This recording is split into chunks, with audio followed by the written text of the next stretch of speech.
Good afternoon. My name is Jim Conlan from RCB Radio Ireland. And as we look at upcoming TV premieres in terms of movies and TV series debuting in Ireland and obviously in the UK this month, it's Christmas time. It's that time of the year. And a so-called movie debuting in the Hallmark Channel, which is available to watch here in Ireland, is a movie called A Lot Like Christmas. It's a festive sort of cheerful type of a movie, and it features two prominent actors, Maggie Lawson, and my guest this evening, the Christopher Russell, who plays the character Clay. If you want to know a bit more about Christopher Russell, he played Lieutenant Milton Ricker in Star Trek Discovery in 2017.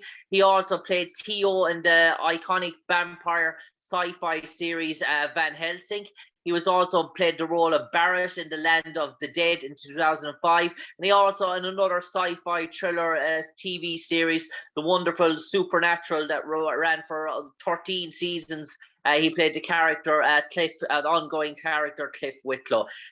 Chris, first of all, it's Christmas. It's that time of the year again. I suppose you have you've done a good bit of work for a Hallmark channel throughout the years, and when you got the opportunity to get involved in a festive sort of upbeat sort of Christmas movie in A Lot Like Christmas, what was your initial reaction, and how exciting was it to do a good family Christmas movie? Well, first of all, I love Christmas. Let's just get that settled right away. And also, this is actually so A Lot Like Christmas is actually in the lineup for a revamped channel called GAC Family in the United States, which it has a lot of the familiar Hallmark faces on it, and it has a lot of similar feel-good family movies coming out. So I'm very excited to be a part of their Christmas launch. So the 12 movies of Christmas is happening right now, and A Lot Like Christmas being one of them. Yeah, there's just something about Christmas movies. Watching them just makes you feel good, and working on them usually it's a pretty great experience. There's just something about the decorations on the set and the efforts they go to create that magic with the snow.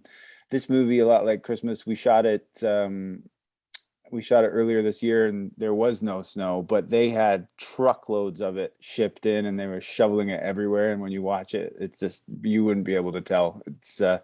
It's pretty exciting to be a part of something like that. So when you walk onto the set and you have these giant decorated Christmas trees and all this snow everywhere, it really gets you in the holiday spirit. And I suppose, Chris, you mentioned that in terms of being a Christmas sort of movie fan, and that sort of love of Christmas growing up, did you like the Home Alone sort of movies? Oh, yeah. Did that sort of give that sort of sense of that sort of Christmas vibe in terms of doing Christmas movies? In terms of what sort of Christmas movies inspired you? I just mentioned Home Alone because it's the first thing, it's played every year. No, it's a good one. It's funny you brought that up. I actually just watched the second one, Lost in New York, with my kids a couple weekends ago, and they love it. I mean, there's some parts that they're not sure about with the robbers there. They're a bit too young maybe for that, but in general they love it. But for myself growing up, definitely Home Alone. Also, as I got a bit older, Elf. That's a classic around here too. Will Ferrell.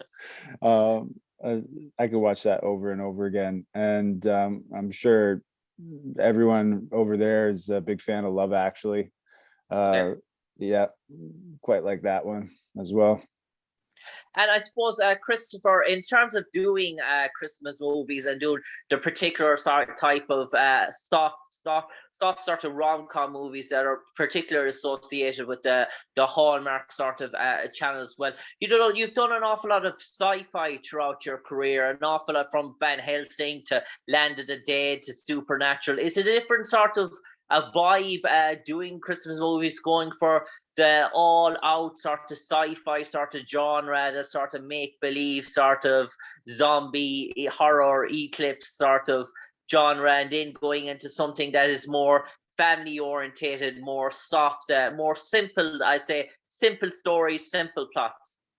Yeah, it's definitely a different headspace you have to get in, for sure. And there's an actor, he's a great guy, Doug Jones. He's on Star Trek Discovery. He's one of the main characters on that show, and he plays an alien. And on most of the work that he does, he plays some type of alien or creature, or he's usually in very dark sci-fi-esque shows.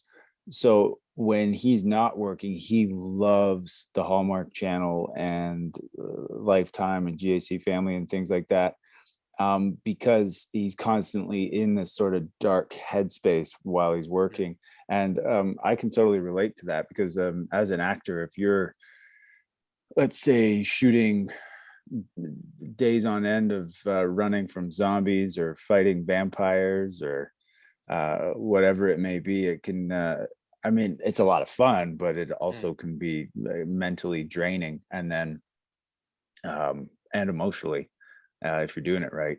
And then when you go on to a Christmas movie set, or even just a regular rom-com set, it's light, it's fun, feels good. You know, there's a lot going on in the world as it is. So people, I can really relate to people wanting to just, sit down for a couple hours and see something positive. It's light, it's fun, it's easy.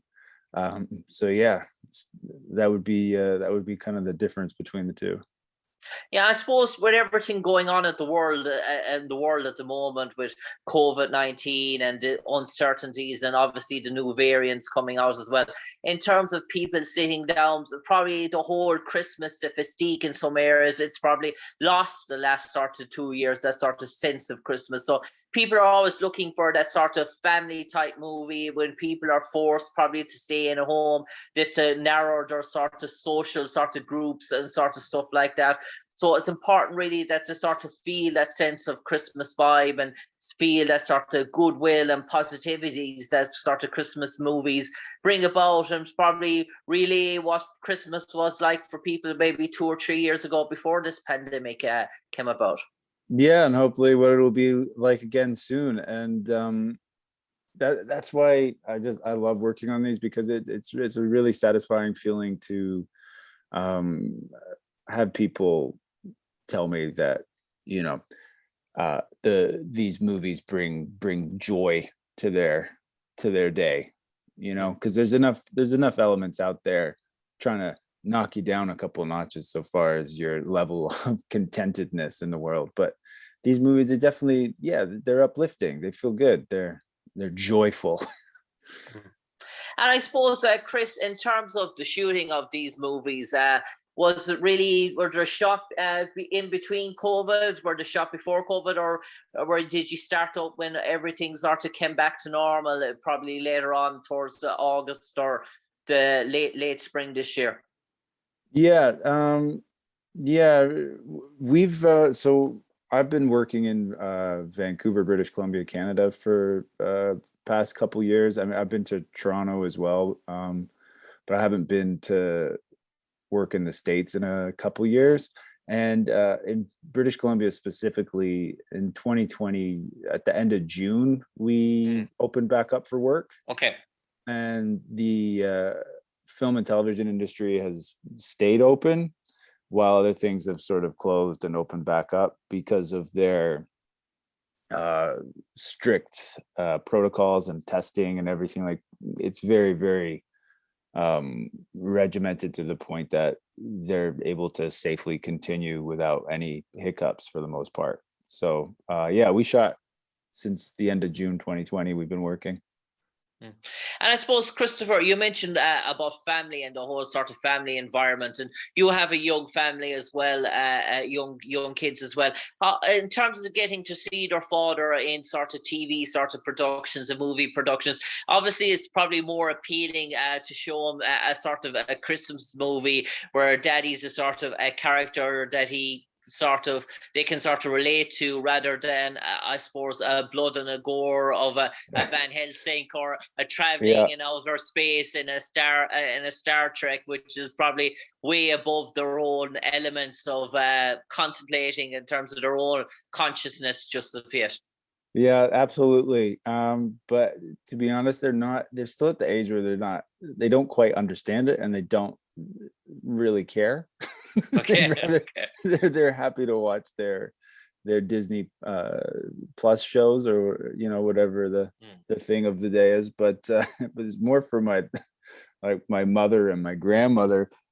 That commentary applies. They only watch the rom-com stuff. They won't watch any of the sci-fi stuff. They can't handle it. I made the mistake of sending my mom the trailer for Day of the Dead, which just came out in October. It's a TV show, and she's like, "It looks really good, but why did you send that to me? It's very gory." I'm like, "Oh, sorry. I thought, I didn't think." And I suppose, Christopher, in terms of the remainder of the year, I know you mentioned the big production in terms of the Hallmark and the 12 movies that are out at the moment. But coming into the maybe 2022 and later on the year, have you any other sort of movies, TV series in the pipeline, or maybe even extracurricular activities? I know you have certain hobbies and pastimes that you're very passionate about as well.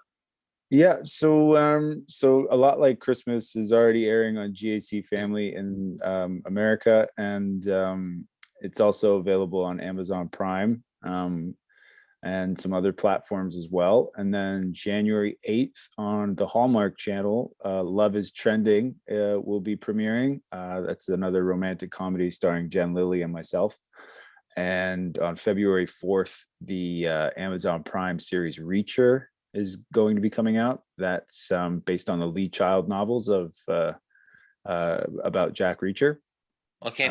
So this particular series, the first season focuses on the storyline of Lee Child's first book, The Killing Floor. So that's February 4th. And yeah, other than that, now it's December, things are winding down, getting ready to go up to the mountains with the family and do some Christmassy stuff. And take it easy. And I suppose, Chris, finally, before I let you go, I was just looking back at some of the body of work that you've done, and I suppose being just some TV series that sprung to mind. I know you played an ongoing character at times in terms of Cliff Whitlow, but Supernatural, when it aired in 2005, 13 seasons, 14, I think it nearly went to be involved in an iconic sort of TV series like that, to play a role in that of a sci-fi series that went on for so long in terms of series. How was sort of role? Is that sort of, do people sort of remember you for your role in Supernatural, and in terms of accomplishments? What was your own sort of experience in that? Well, yeah, that show. So my character, he was a 65-year-old man who he gambled with a demon and won, but they were playing for years of their lives as opposed to chips and money. So then he became like a 25-year-old man and decided to, sow his wild oats. Yeah, I mean, it's a rite of passage to be on Supernatural if you're a Vancouver actor, for sure. It is really great being on that set. And I mean, at the time, because I was in one of the earlier seasons, at the time, yeah, I got a few of the diehard fans sending me pictures to sign and stuff like that. But as time's progressed, what I've been more recognized for so far as the sci-fi genre fans are concerned would be Panto Trost on Dirk Gently, or Dirk Gently's Holistic Detective Agency, as it's called. It was on BBC America for a couple of years, and that character definitely garnered a lot of fan art, to be specific. And I suppose, Chris, just one thing sprung to mind as well, lastly, before I let you go. You mentioned Vancouver, you mentioned the sci-fi series, and I suppose two massive iconic sci-fi series that are mentioned to be in the pilot stage in terms of coming back next year in terms of possible new installments of the series. Obviously, Stargate and Battlestar Galactica. And was there ever a time when you thought about or an opportunity to try out for those? And if those were happening in your doorstep again, I would be, I suppose, for Sci-Fi, would they be the iconic dream to land a role in in a Stargate franchise or another incarnation of Battlestar Galactica? Oh yeah, I mean, I was just finding my footing when those shows were running as an actor professionally. I think I auditioned for them a couple times when I was in my early 20s before they wrapped up. But Battlestar Galactica and Stargate, I see those shows as like the golden age for a Vancouver actor. Because if you watch those shows, if you go back and watch the whole seasons, the majority of the actors are they're local Vancouver actors, and that's all how they all got their start. All of them, they started on one of those shows, and then from there they took off. And I love rewatching it sometimes and seeing guys like Alex Ponovic. Back when they were just doing the smaller roles there, and then now they're on shows like Hawkeye and things like that. It's just it's great. And if they did come back, I'd be so excited to be a part of something like that. I just love those shows. And I suppose, Chris, this time is unfortunately caught up on us. But Chris, we do wish you all the success with the Hallmark series, with the movies launch. Obviously, Jack Reacher is going to be a big thing for you next year as well. We wish you all the success in that. Christopher Russell, thanks for taking your time for talking to us this evening. A lot like Christmas, obviously, it's out here on Amazon Prime as well here in Ireland, as well as all over the world, and obviously in the Hallmark Channel as well. No doubt it'll be a big success. Chris, we wish you all the best, and we'll be looking forward and looking out to maybe seeing if those do come to fruition in terms of Stargate and Battlestar, which is very much rumored to be the case. Will you be sort of first one cast in one of those roles? But for the moment, Chris, take care. Yeah, you too. Thank you. Cheers.